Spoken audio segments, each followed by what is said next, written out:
Chapter 1. In the Dressing Room. Sir Anthony Evans plays Liszt. The words above the door of the theatre were a metre high. On the wall there was a big picture of Sir Anthony at the piano. Hundreds of people were waiting outside the ticket office. It was Sir Anthony's 80th birthday concert, and everybody wanted a ticket. I had a special ticket, because I was a newspaper reporter.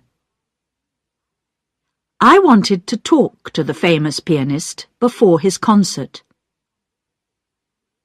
I showed my ticket to the doorman and went into the theatre. Then I walked upstairs to the dressing rooms.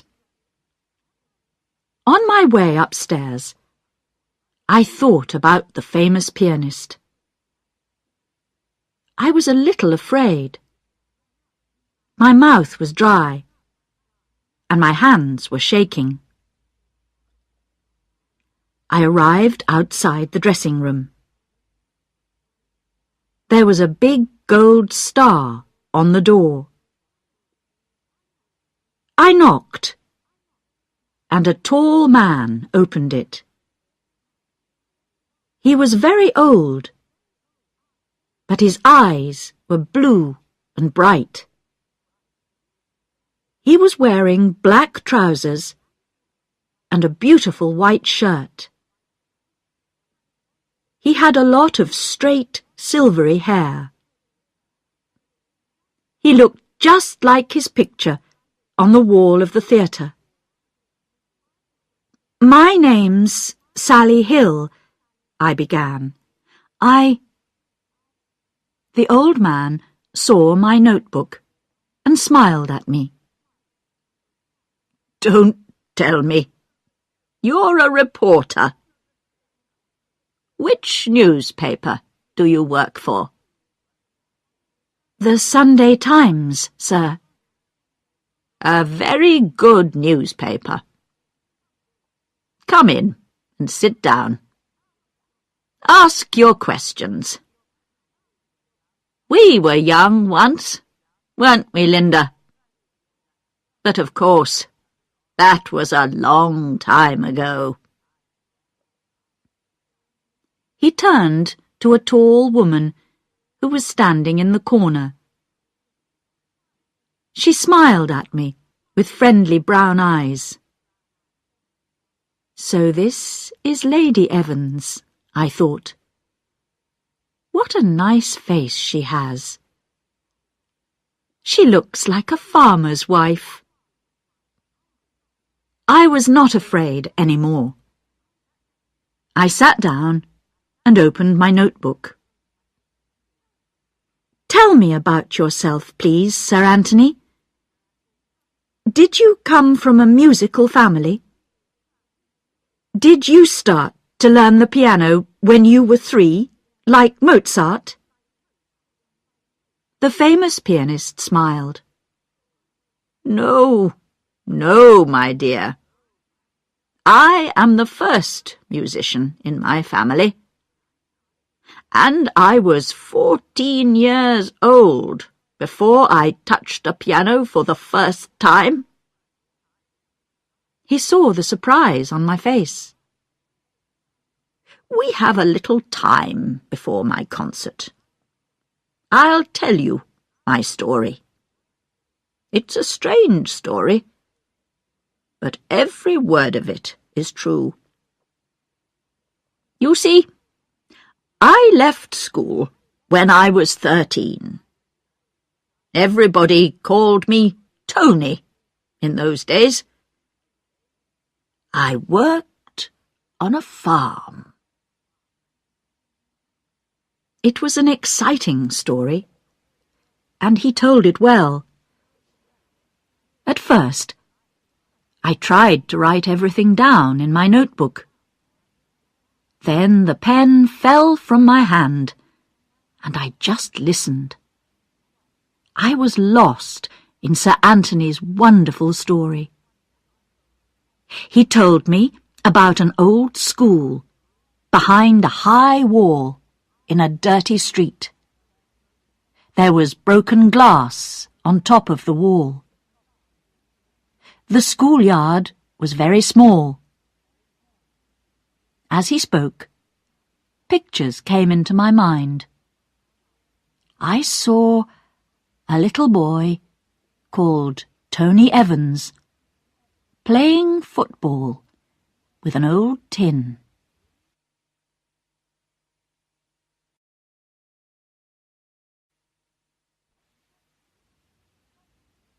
Chapter 2. A Poor Boy. The teacher's name was Mr. Gray. He was grey, like his name. He was old and grey and tired. Everything about him was grey. Grey suit, grey shirt, grey hair, and a long, thin, grey face. When he smiled, the children saw his long grey teeth. But he did not often smile. Mr. Gray did not enjoy his job. He did not like children. "Why does he work here?" one of the children asked one day. "He doesn't like us." "But he likes the long school holidays," said Tony. The other children laughed. They thought that was a very clever answer. But Tony was not a clever boy. He was big and slow and silent. He did not enjoy his lessons. Usually, he just sat at his desk and waited quietly for 4 o'clock to come, when he could go home. But Tuesday mornings were different, because Tuesday was music day. Every Tuesday morning, an old lady called Mrs. Lark came to the school. Mrs. Lark played the piano, and the children sang. She was not a very good pianist, but she liked children, and she enjoyed her work. She knew a lot of songs, too. Every Tuesday, her fat little fingers flew like birds up and down the keys of the piano. The children sang like birds, too. Then 12 o'clock came. Mrs. Lark said goodbye and locked up the piano for another week. Tony did not often hear music. His family was poor, and poor people did not often hear music. There was no TV or radio in those days. There were concerts in the town, of course, but poor people did not go to concerts. Sometimes an Italian street musician came to town. He had a little piano on wheels, and a poor thin monkey which sat on top of it. The people came out of their houses to listen to his music. Then the monkey went round with a little tin cup. "Give us a penny!" sang the musician. But when the monkey came back, the tin cup was always empty. The musician shook his head and pushed his little piano away. There were 6 children in the Evans family, and Tony was the oldest. They lived in a very small house at the end of a long grey street. The toilet was outside in the yard. There was no bathroom. Everybody washed in the kitchen. On Saturday evenings, everybody in the family had a bath, one after another, in an old tin bath in front of the fire. It took all evening. Every Monday, Mrs. Evans washed all the family's clothes in the tin bath. But the Evans were clean, and they had enough to eat.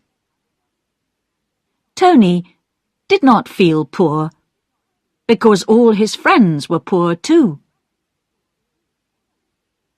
In those days, poor children usually left school when they were 13.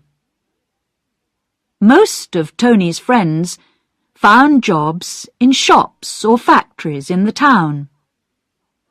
Tony did not want to work in a shop or a factory, but he needed a job because his family needed the money. A few days after his 13th birthday, Tony left school too. He began to look for a job, but he was unlucky. The factory did not want him. The shops did not want him. Then his mother thought, what about farming?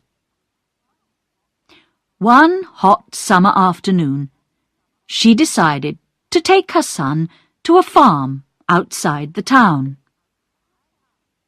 "I worked on Mr. Wood's farm when I was young," she told Tony. "Then I met your father, and we moved to the town. But I enjoyed farm work, and I think you'll like it too. I wrote to Mr. Wood last week and asked him to give you a job on the farm. That will be better than the factory."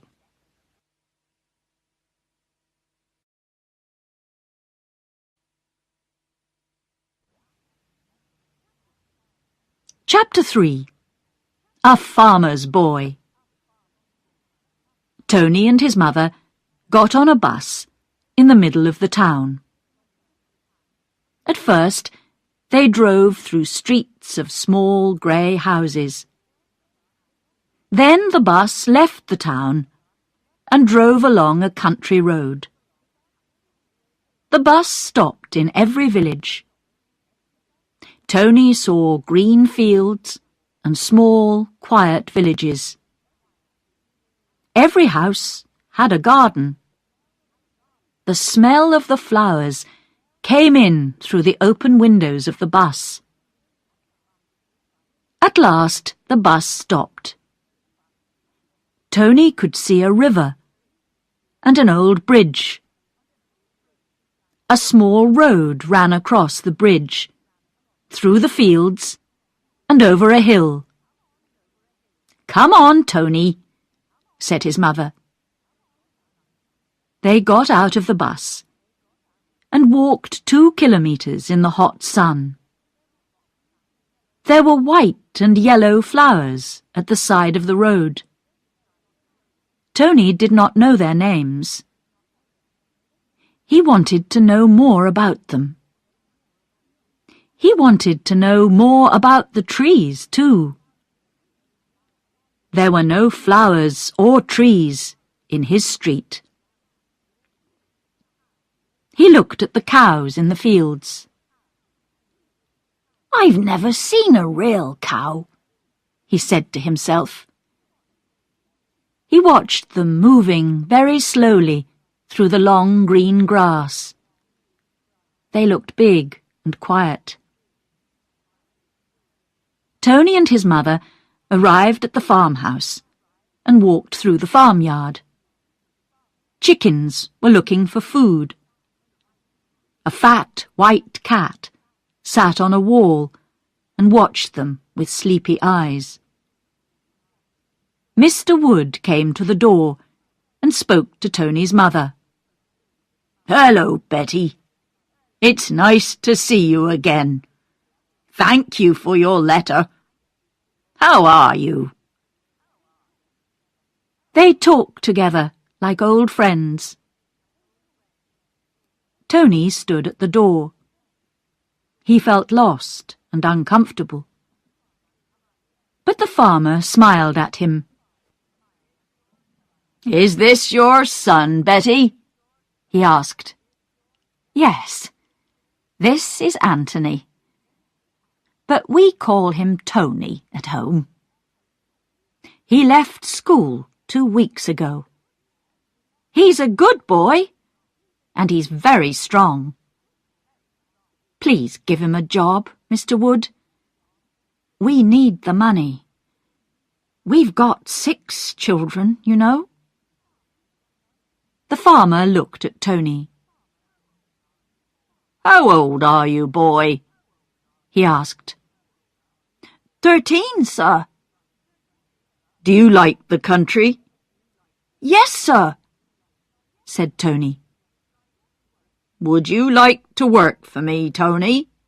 asked Mr. Wood. "Would you like to be a farm boy?" Tony thought about the factory and the shops. The shops were bad, but the factory was worse. When people came out of the factory in the evening, their faces looked white and ill. "Nothing can be worse than that," he thought. He looked into the farmer's smiling red face. "Yes, sir," he said. "Yes, please." His mother was right. Tony was a good, strong boy, and he worked very hard for Mr. Wood. The old farmer did not pay him much money.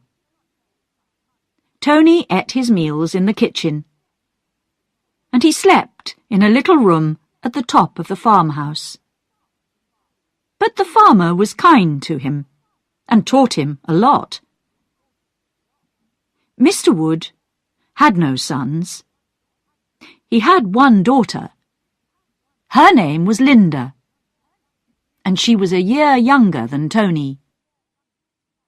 Mr. Wood loved Linda dearly, but he wanted a son very much.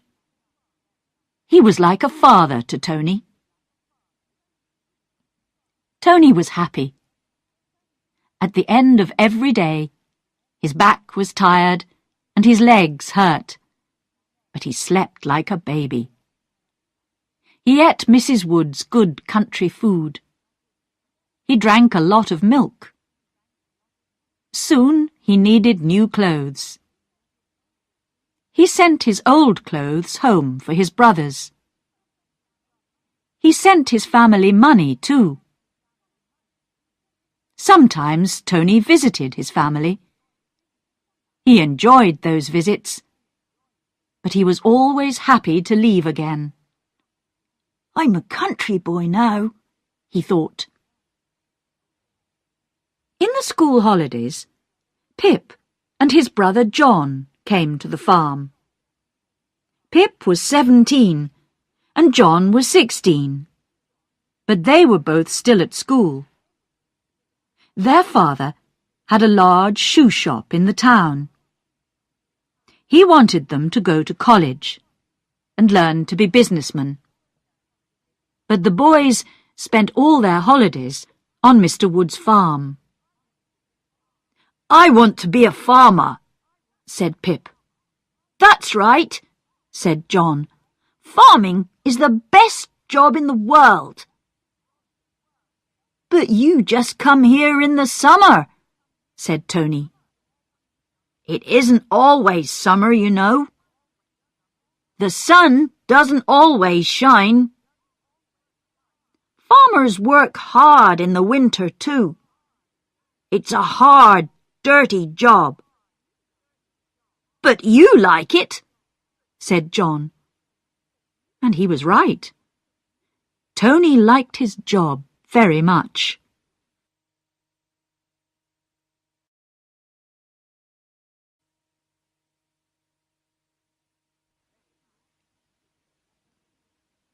Chapter 4. An Old Piano. One hot summer afternoon, Tony, John and Pip were cutting the long grass. The sun was hot, and they were tired. Mr. Wood came into the field. "Now, boys," he said, "I have a job for you." "He always has a job for us," said Pip very quietly. The other boys smiled. The farmer liked to keep them busy. They walked with him to an old wooden building near the farmhouse. "Now," said Mr. Wood, "my new car will arrive here next week. I want this building for a garage. Get the rubbish out of the building, then clean it really well. I want to keep the car in it." "What shall we do with the rubbish, Mr. Wood?" asked Pip. "Get rid of it, of course," answered the farmer. "Now stop asking questions, young Pip. I'm a busy man." He walked away. The three boys opened the doors of the building. They looked at the rubbish. Then they looked at each other. "This is going to take a long time," said Tony. He went to the back of the building. He saw something behind a lot of old boxes. It was very big. "What's this?" asked Tony. "Is it a cupboard?" asked Pip. John came and moved some of the boxes. "It isn't a cupboard," he said in surprise. "It's an old piano." The piano was made of beautiful dark brown wood. Tony took off his shirt and cleaned the wood with it. He saw brightly coloured birds, flowers and leaves. They shone like stars in the dark, dirty building. Tony opened the piano. He looked at the keys. "We can't get rid of this," he said. "We really can't." He found an old broken chair and sat down at the piano. His fingers touched the keys. He closed his eyes. Half-forgotten music danced through his mind. His fingers began to move. They moved up and down the keys. He began to play an old song. He was suddenly very happy. "I can play the piano," he thought. "Nobody taught me. But my mind tells my fingers what to do, and I can make music." His friends listened. "That's beautiful," said John. "What is it?" "I don't know," said Tony. They heard a noise behind them. Linda Wood was standing at the door. She was a tall, thin girl with long, soft brown hair.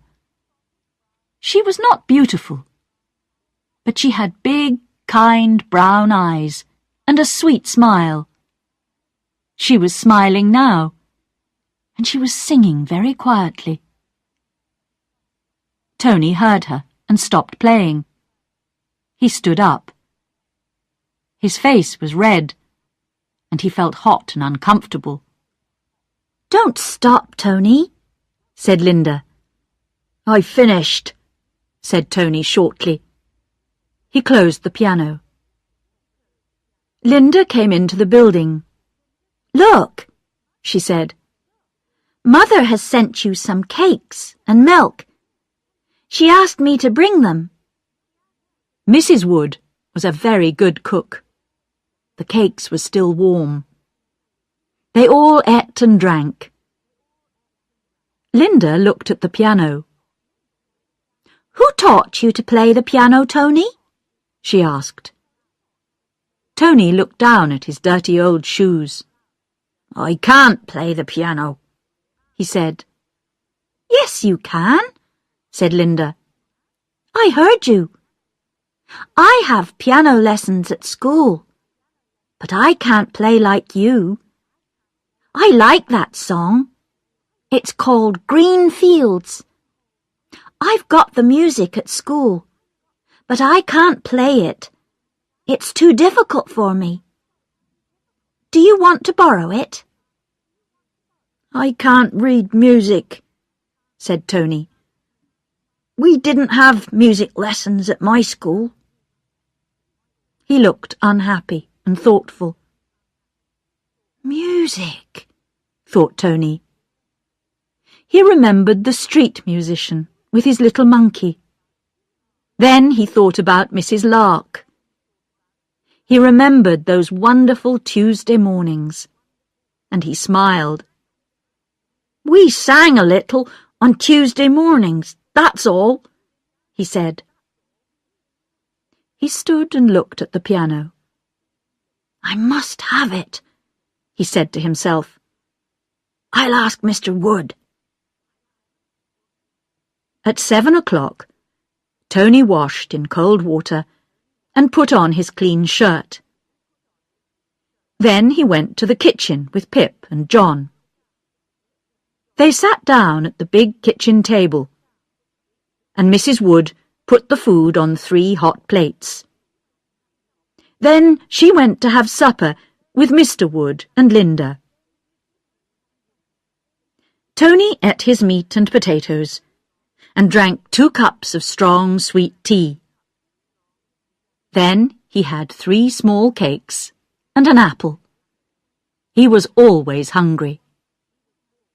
He washed his plate and his cup and put them away. Now, he thought. He got up and went to the door. Where are you going? asked John. I want to ask Mr. Wood about that piano, said Tony. Pianos cost a lot of money. We must tell him about this one. Then he can decide what to do with it. He knocked at the door of the sitting room. Come in, said the farmer. He was reading his Farmer's Weekly. Mrs. Wood was mending a hole in Linda's school dress. Linda herself was doing her homework at the table in the corner.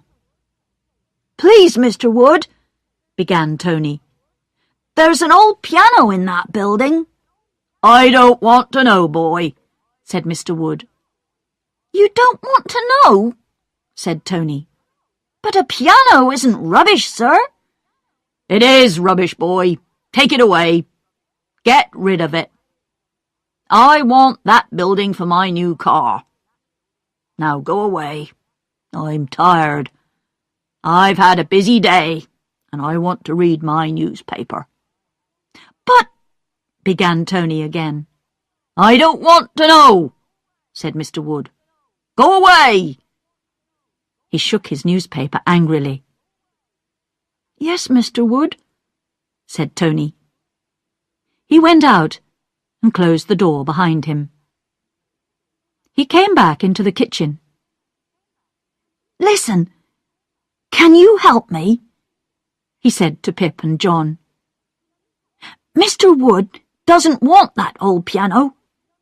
He says I can have it. He wants the building for his new car. I can have the piano if I want it. And oh, yes, I want it very much. But where can I put it? That's easy, said Pip. We can put it on Mr. Wood's lorry. We can take the piano to your house. Your family will love it.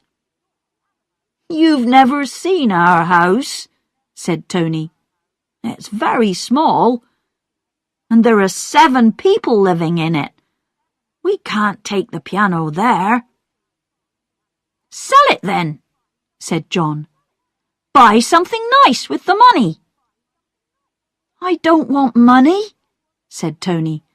I want the piano. How can I tell them? He thought. How can I tell them how I feel about it? He looked at his hands. He wanted to feel the black and white keys under his fingers again. He wanted to hear the music in his mind. What's happening to me? He thought. Pip looked at the clock. It's late, he said, and I'm tired. I'm going to go to bed. We can think about your piano tomorrow.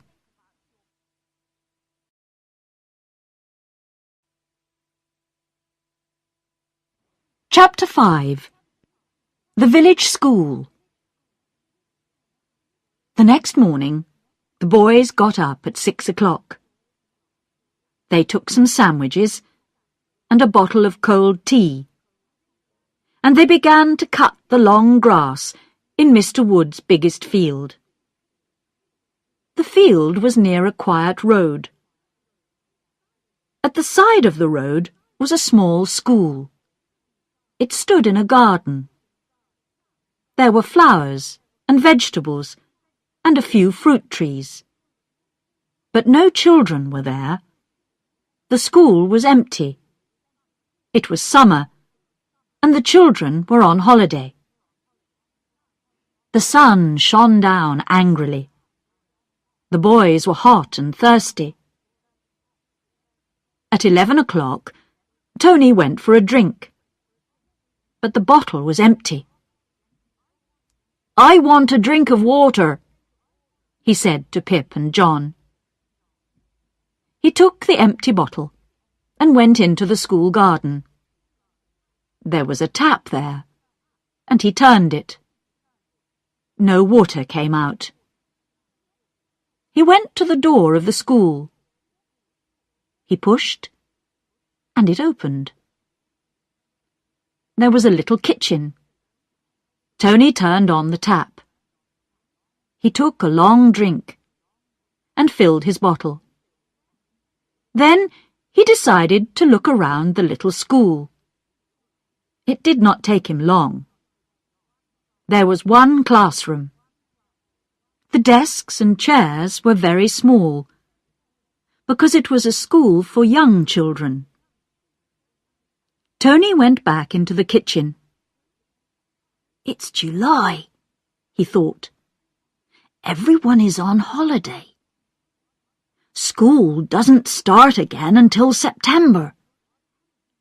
I can put the piano here. No one will come here. I've got 6 weeks. And in 6 weeks, perhaps I can find a home for my piano. He went back to the field.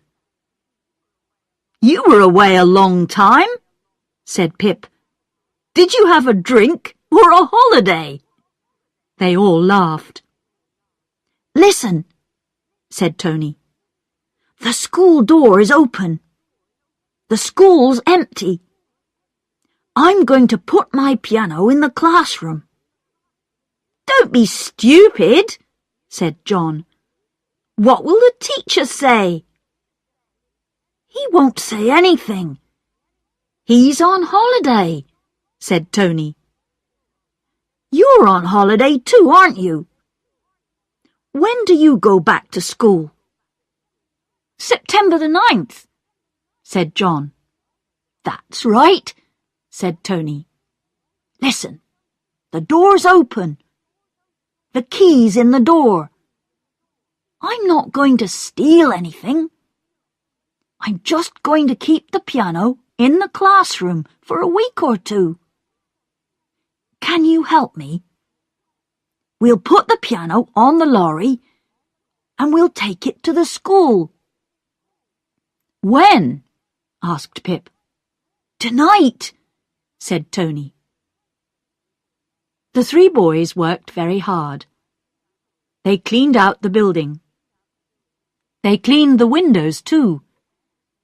Then they put the piano on Mr. Wood's lorry. What time are we going? asked Pip. 8 o'clock, answered Tony. Linda gave the boys their supper that night. Mrs. Wood was at a meeting in the village. "Boys," said Linda, "Father says you were borrowing the lorry tonight." "Yes, that's right," said Pip. "I'm driving." "Please, can you take me to the village? Catherine is ill." Catherine was Linda's best friend. "I want to visit her." "But—" began Tony. He looked into her kind brown eyes, and he told her his story. He told her about his old school. He told her about Mrs. Lark. He talked about the village school, and the open door, and the quiet, empty classroom. Linda listened. John and Pip listened too. Then Linda smiled. "Thank you, Tony. Now I understand. And I want to help you." The boys drove Linda to Catherine's house. "Please come back at 9:30, she said to Pip. She spoke loudly because Catherine's mother was listening. Then she said very quietly, "Good luck, Tony, and be careful." The boys drove the lorry to the little school. Then they moved the piano. It was very heavy, but they were young and strong. They pushed it into the classroom and stood it against a wall. "It looks beautiful here," said Pip. He touched the keys. They made a loud, unmusical noise. "Listen to that," said his brother. "You had piano lessons for 3 years, but you didn't learn anything. Play something for us, Tony." Tony sat down and began to play one of Mrs. Lark's songs. The music sang in his mind. It travelled along his arms. His fingers danced over the keys. He did not look at his hands. He did not look at the keys. His eyes were closed. He was in another world. His friends listened. Tony was not clever. He was big and quiet and slow. But there was music in his big, strong hands. That summer was a happy time for Tony. Every evening after supper, he borrowed Linda's bicycle. He cycled to the school, and he played the piano. When it was dark, he cycled back to the farm again. He was afraid to turn on a light in the school. He did not want anybody to see him. "I think Tony has a girlfriend," said Mrs. Wood to Linda. Linda just smiled. Tony learnt to read music. Linda brought him a book of easy songs. She showed him the music. He looked at the little black notes and the 5 thin black lines on the pages of the book. "This is easy," he said to Linda. "It's like writing.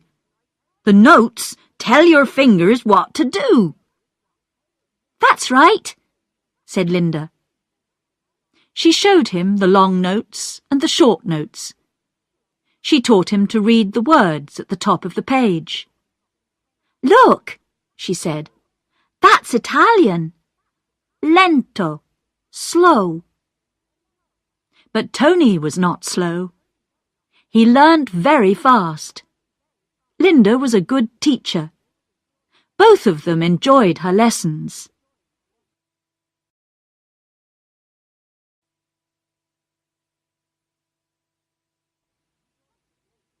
Chapter 6. Mr. Gordon finds a musician. Mr. Gordon was the teacher at the little village school. He was a kind old man, and the children liked him. They enjoyed his lessons, and he enjoyed teaching them. There was no piano at the school. This sometimes made him a little unhappy, because he loved music very much. But he sang with the children. He filled their young minds with songs and stories. It was a happy school. One night, during the summer holidays, Mr. Gordon wanted a book. He looked everywhere. "I know," he said suddenly. "I left it at school. I'll go there at once. It isn't far away." He walked through the school garden. The door of the school was open.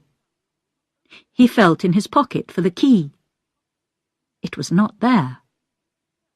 "Oh, dear," thought Mr. Gordon. "I forgot to lock the door. Now somebody is in the school. Perhaps it's a thief. What can I do?" Then he heard the music.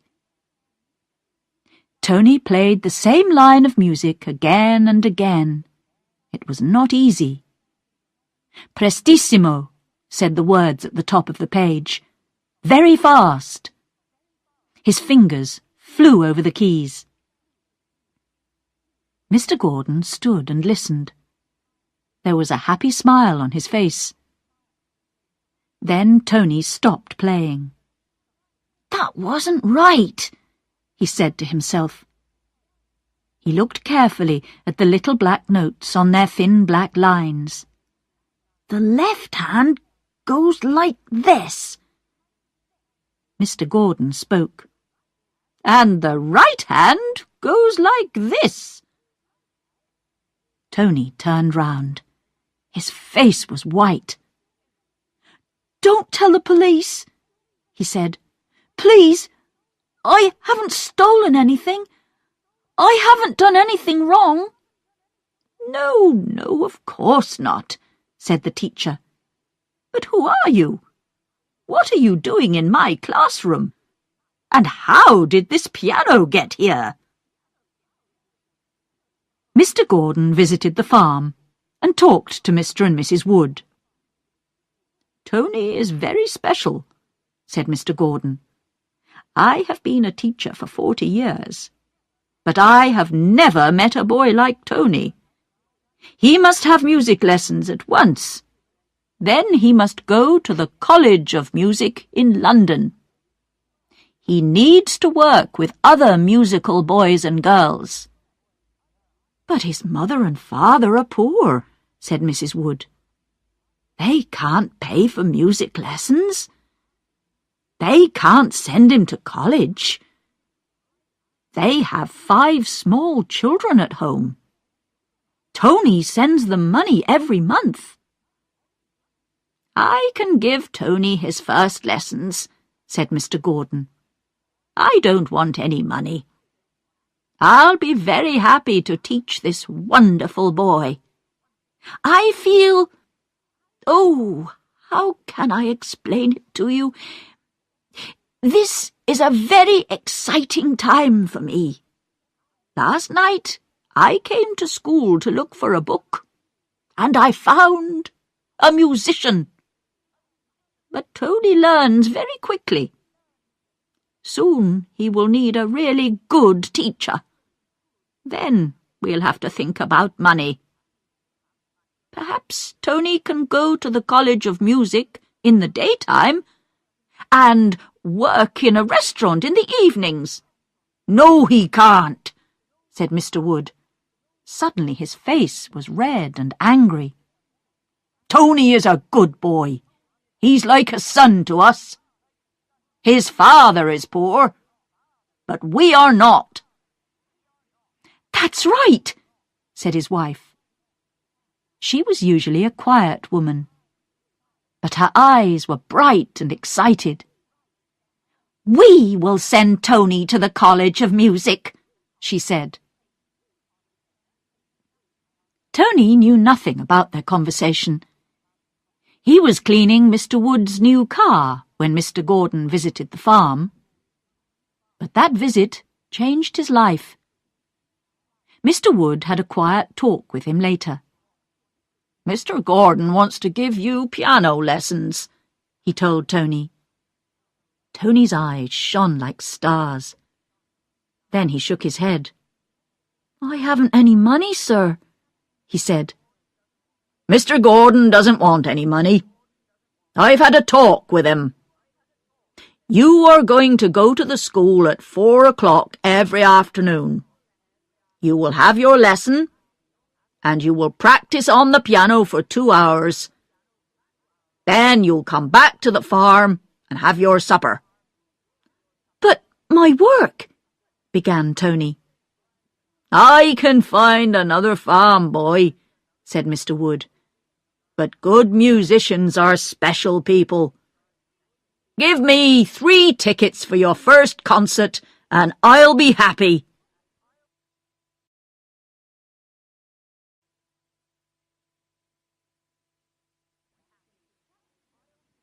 Chapter 7. The Music Competition. Tony worked and worked. He got up at 6 every morning. He worked on the farm until 4 o'clock in the afternoon. But every minute of the day, music filled his mind. At 4 o'clock, he cycled to his piano lesson with Mr. Gordon. He practiced until 7 o'clock. Then he cycled back to the farm for supper. After supper, he read Mr. Gordon's music books. Often he fell asleep at the kitchen table. At night, while he slept, his mind was still full of music. Small black notes danced in front of his eyes. When he woke up, the music was still there. Tony lived in a world of music. The leaves fell from the trees. Winter came. It was dark when Tony got up in the mornings. It was dark when he cycled to his piano lesson. And it was dark when he cycled back to the farm again. Sometimes it snowed. Then he had to walk to and from the school, but he never missed a lesson. "How's the boy getting on?" the farmer asked Mr. Gordon one day. "Very well," said the teacher. "But he's too quick for me. Soon he'll need a real teacher." Spring came, and the trees were green again. "There's a music competition in the town on June the 12th, said Mr. Gordon one evening. "Can I go and listen?" asked Tony. "No," said his teacher. "I will go and listen. You are going to play in the competition." "But I can't do that. I need to practice more. I'm not ready," said Tony. "You will be ready," said his teacher quietly. Mr. Gordon was a kind old man, but he made Tony practice for 4 hours every day. Another boy helped Mr. Wood on the farm while Tony practiced for the competition. 2 weeks to go before the competition, said Mr. Gordon one evening. "Look, this is the programme." The programme was big and beautiful and expensive. Tony looked for his name. He found it. Anthony Evans, aged 15, piano. "Nobody calls me Anthony," he said. "Why can't they call me Tony?" "Tony is a boy's name," said Mr. Gordon. "Anthony is a man's name.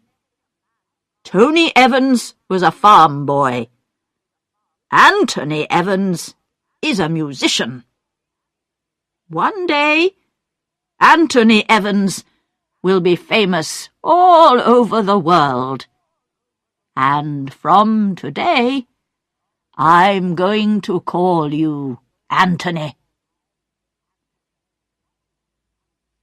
On the morning of the competition, Mr. and Mrs. Wood and Anthony went into town in the car. While Mr. Wood had a drink with some friends, Mrs. Wood took Anthony shopping. She bought him a new brown suit and a new white shirt. Then she took him into a shoe shop. And Pip's father sold her some new shoes for Anthony. They were beautiful shoes. They shone like glass, and Mrs. Wood liked them very much. The shoes were too small, and they hurt Anthony's feet. But he did not say anything. What could he say? Mrs. Wood paid for the shoes, and Pip's father put them in a box. I hear you're playing in the music competition tonight, he said to Anthony. I saw your name in the programme. Anthony Evans. It sounds wonderful. Good luck. In the evening, the Wood family and Anthony drove to Mr. Gordon's house. Mr. Gordon came out. He was wearing his best suit. You look wonderful, Mr. Gordon, laughed Mrs. Wood. Are you getting married? The old man got into the car, and they all drove to the competition. The Woods went to their seats, but Mr. Gordon took Anthony through the stage door. He took him to a room behind the stage. A lot of musicians were waiting there. The women were wearing long dresses. The men were wearing evening suits. Nobody spoke to Anthony. Goodbye, my boy, said Mr. Gordon, and good luck. Anthony sat in the waiting room for a long time. His feet hurt. They burned like fire. His hands felt cold. They were shaking. From a long way away, he heard the sound of a piano. Every few minutes, a man came in and called someone's name. After a long time, the man came in and said, Mr. Evans, please. Anthony did not move. Nobody usually called him Mr. Evans. Mr. Anthony Evans, please, said the man again. Come along. We haven't got all night. Anthony got up. Oh, my feet hurt, he thought. He followed the man up some stairs. I'm walking like Charlie Chaplin, he thought. Everybody will laugh at me. He walked onto the stage and sat down at the big piano. The dark wood shone like glass. He could see his face in it. He turned round and looked at the sea of faces. He could not see the Wood family. He could not see Mr. Gordon. But suddenly, Anthony felt their love and their kindness. His feet stopped hurting. His hands stopped shaking. He touched the piano. It was much bigger than the old piano in the classroom. The keys looked very clean and new. He wanted to touch them. Well, he said to himself, of course I want to touch them. That's why I'm here.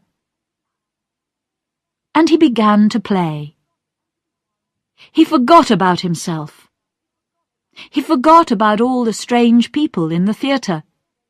And he just played for his friends.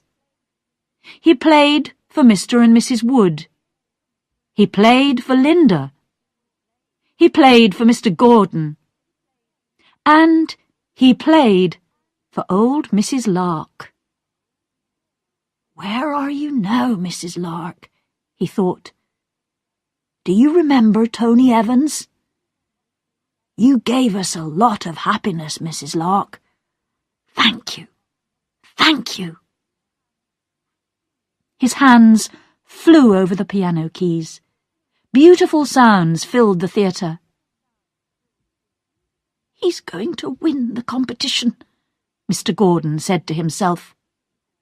And this is the happiest day of my life. And Anthony won the competition. He knew that he was the winner because he saw his photograph in the newspaper the next day. But he could not remember anything about it. All he remembered was his feet. When he got out of the car, he could not walk. His new shoes hurt him too much. Mr. Wood helped him into the kitchen, while Mrs. Wood filled an old tin bath with warm water. Linda took Anthony's shoes off. His feet were very hot and red. He put them in the warm water. "This is wonderful," he said. "You've won!" shouted Mrs. Wood. "Forget about your feet, boy. You've won the competition. This is the most important night in your life." But Anthony was too tired to answer. They helped him up to bed, and he slept until 9 o'clock the next morning. Linda brought him breakfast in bed. He felt very strange and uncomfortable. "I've never had breakfast in bed before," he told her.